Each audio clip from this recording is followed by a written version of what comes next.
Bonjour à tous, assalamu alaikum. Beaucoup cherchent des moyens pour une meilleure vie en ce monde, mais ne trouvent pas forcément les bonnes solutions alors qu'elles sont très accessibles. Nous allons dans cette vidéo essayer de comprendre pourquoi nous pouvons être bloqués dans nos affaires, mais aussi voir quelques causes pour être facilités et obtenir aisément notre subsistance. C'est parti.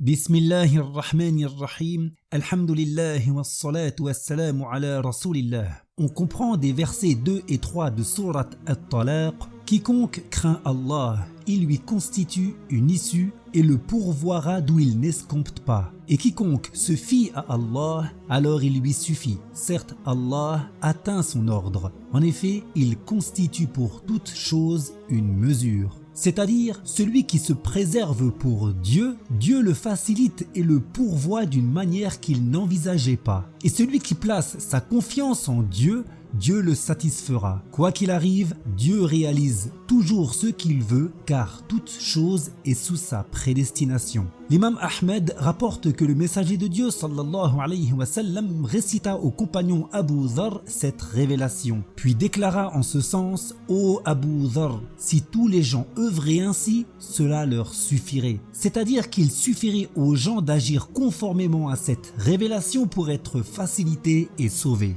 Au passage qui signifie « quiconque craint Allah, il lui constitue une issue », la taqwa ou préservation craintive est un ordre divin, dans la mesure où sa définition religieuse est d'accomplir les obligations de Dieu et d'éviter ses interdits. Celui qui meurt ainsi entre directement au jardin du paradis sans subir auparavant de châtiment dans l'au-delà. Ibn Abbas, le cousin du prophète alayhi salatu wassalam, disait: quiconque craint Allah, il le sauve en ce monde et dans l'au-delà. En effet, l'obligation de Dieu est ce qui fait mériter une récompense divine, c'est-à-dire une réjouissance pour le croyant si elle est faite sincèrement et en accord avec l'enseignement prophétique, comme la prière, le jeûne ou le bon comportement avec les parents. Par contre, l'interdiction de Dieu ou le péché est son opposé, c'est ce qui fait mériter un châtiment, c'est-à-dire une douleur, comme la médisance, le vol ou la consommation de drogue. Ainsi, celui qui se préserve de la sorte craintivement pour Dieu,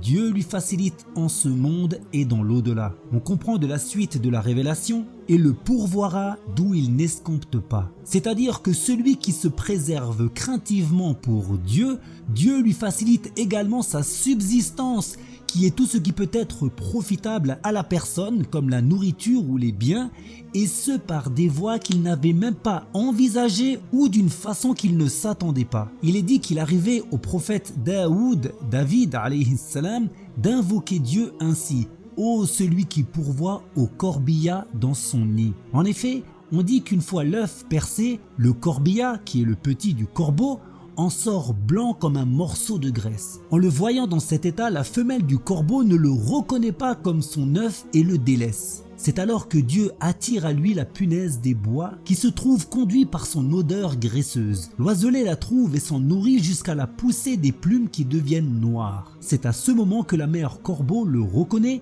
s'habitue à lui et lui ramasse des graines. Tel est le sens de l'expression employée par le prophète Daoud alayhi salam.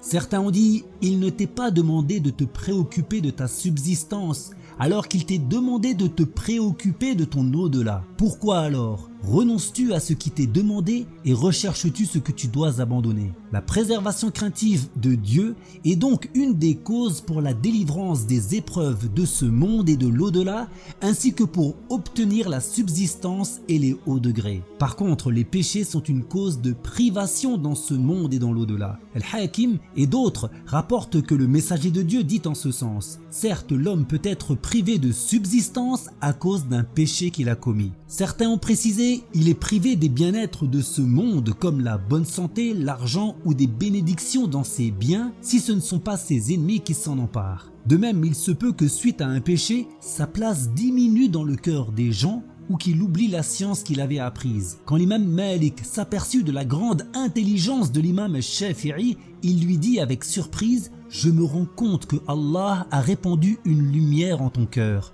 ne la laisse pas s'éteindre à cause de l'obscurité qui provient des péchés. Un ancien disait « Je constate la sanction de mon péché dans la dégradation de mon état et dans l'éloignement de mes amis. » Un autre dit une chose similaire « Quand je désobéis à Allah, j'en vois les effets à travers le comportement de ma femme. » Un jour, un savant fut témoin d'un agonisant à qui on demanda de répéter les témoignages de foi, mais qui répondit qu'il l'a nié. Le savant se renseigna alors sur lui et on l'informa qu'il était un ivrogne invétéré. De là, il avait coutume de répéter aux gens « Préservez-vous des péchés, car ce sont eux qui ont causé la perte de cet homme. » On comprend de la suite du passage précité « Et quiconque se fie à Allah, alors il lui suffit. » C'est-à-dire, celui qui place sa confiance en Dieu dans ses affaires, Dieu sera celui qui le satisfera. Le tawakkul ou la résignation, c'est se fier par son cœur uniquement à Dieu, en sachant qu'il est le créateur de toutes choses, de ce qui profite comme de ce qui nuit.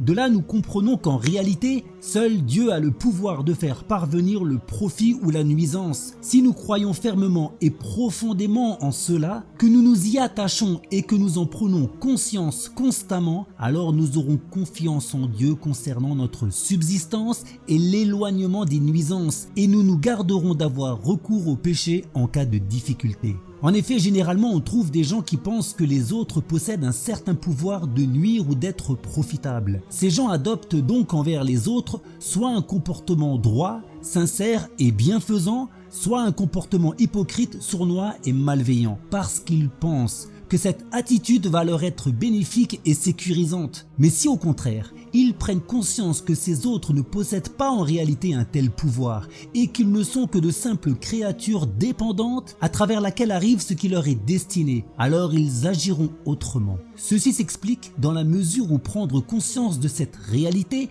amène à accepter que l'épreuve n'est en fait qu'une chose décrétée, devant laquelle nous devons agir en conformité avec la religion ou nous corriger en cas de défaillance en analysant les causes de cette faille pour une bonne évolution. L'imam Ahmed et d'autres rapportent de l'émir des croyants, Omar fils de Al-Khattab, qu'il a dit en ce sens « J'ai entendu le prophète dire « Si vous vous fiez à Allah d'une vraie confiance, il vous pourvoirait comme il pourvoit les oiseaux qui partent le matin à jeun et reviennent le soir le ventre plein. » Bien entendu, cette résignation à Dieu ne doit pas aboutir à l'inaction ou la passivité, car la confiance en Dieu ne contredit en rien d'être actif et de prendre des initiatives. Nous utilisons les causes licites que Dieu a mis à notre disposition en espérant qu'il nous accorde ce qui est le mieux pour nous. Si Dieu nous accorde ce que nous souhaitons, c'est une faveur de sa part. Sinon, nous réitérons notre démarche ou nous cherchons d'autres solutions à notre affaire, tout en sachant qu'en toute chose, il est une sagesse divine.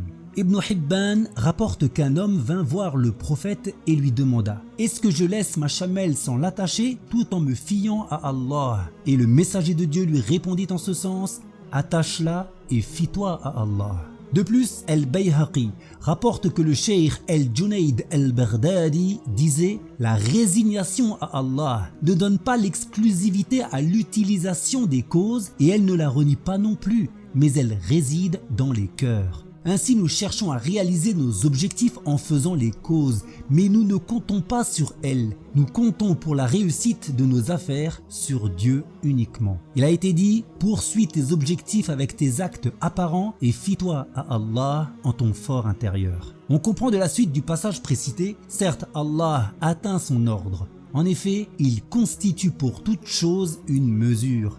C'est-à-dire, quoi qu'il arrive, Dieu réalise toujours ce qu'il veut, car toute chose est sous sa prédestination. En effet, tout ce qui advient est prédestiné par Dieu avec un terme qui ne sera ni anticipé ni retardé. Quiconque meurt de vieillesse ou assassiné ou dans un accident de voiture ne meurt que quand le terme de sa vie arrive à échéance, conformément à la prédestination de Dieu. On comprend de la révélation 34 de Surat Al-A'raf, toute communauté a un terme. Lorsque leur terme vient, ils ne pourront le retarder d'un instant ni l'avancer. C'est-à-dire, les gens de toutes les communautés ont un terme fixé et lorsque ce terme arrive, nul ne peut le décaler en le repoussant ou en le devançant, fût-ce l'instant d'un clin d'œil. On comprend également de la révélation 22 de Surat Al-Hadid, « Nulle adversité n'advient sur la terre, ni en vos personnes qui ne soit dans le livre avant que nous la suscitions. » c'est-à-dire toute épreuve qui vous atteint, qu'elle touche vos terres comme la sécheresse ou vous-même comme la maladie,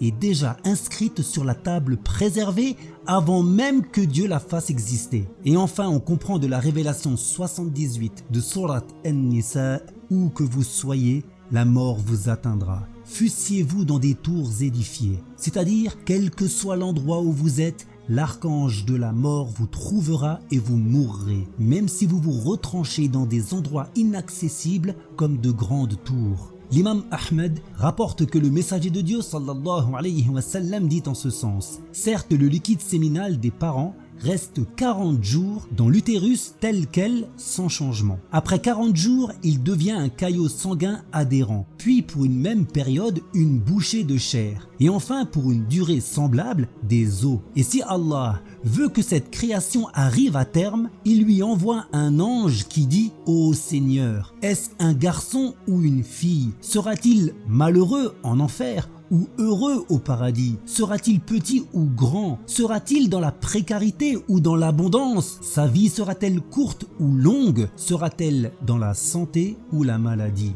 Et il écrira tout cela. C'est alors qu'un homme demanda: en quoi consistent alors les œuvres si tout cela est écrit? Le messager de Dieu répondit: œuvrez, chacun sera dirigé vers ce pourquoi il est créé. C'est-à-dire que chacun est facilité pour ce à quoi il est destiné. Dieu facilite les gens de la félicité, dans l'accomplissement des œuvres qui leur font mériter la félicité. Quant aux misérables, Dieu leur facilite l'accomplissement des actes qui leur font mériter le châtiment. Il arrive même qu'une personne fasse des actes semblables aux gens du paradis, mais qu'avant de mourir, il est rattrapé par son destin, faisant alors des actes des gens de l'enfer, le conduisant ainsi au feu. Et il arrive qu'une personne fasse des actes semblables aux gens du feu, mais qu'avant de mourir il est rattrapé par son destin, faisant alors des œuvres des gens du paradis, le conduisant ainsi au jardin paradisiaque. En effet, les actes s'évaluent selon leur dénouement. Sur ce point, Ibn Hajar disait: la mauvaise issue est causée par la mauvaise foi cachée au fond du cœur. Par ailleurs, l'homme peut accomplir les actions des gens de l'enfer et avoir tout au fond de lui un penchant pour le bien qui prévaudra à la fin de sa vie et lui fera mériter la bonne issue. On comprend de la révélation 5 à 11 de Sourate Al-Layl: à celui qui gratifie, se préserve et certifie le meilleur, nous lui faciliterons l'aisance. Quant à l'avare, au suffisant qui dément le meilleur, nous lui faciliterons la mésaise. C'est-à-dire celui qui donne de ses biens dans la voie agréée, obéit à Dieu et croit en la récompense divine comme étant meilleur que ce qu'il donne.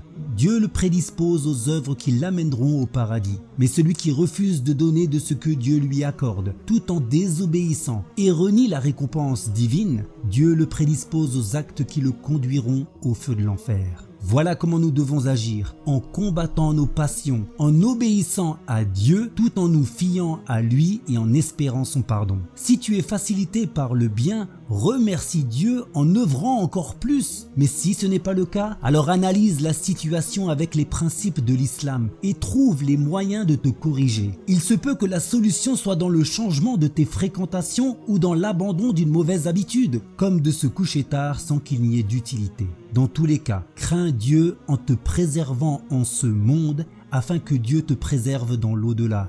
Endure sur terre pour être soulagé sous terre. N'entre pas ici-bas dans le terrain stérile du péché pour être là-haut, dans les jardins fertiles de la demeure de la paix. Barakallahu fikum, wallahu a'lam wa ahkam.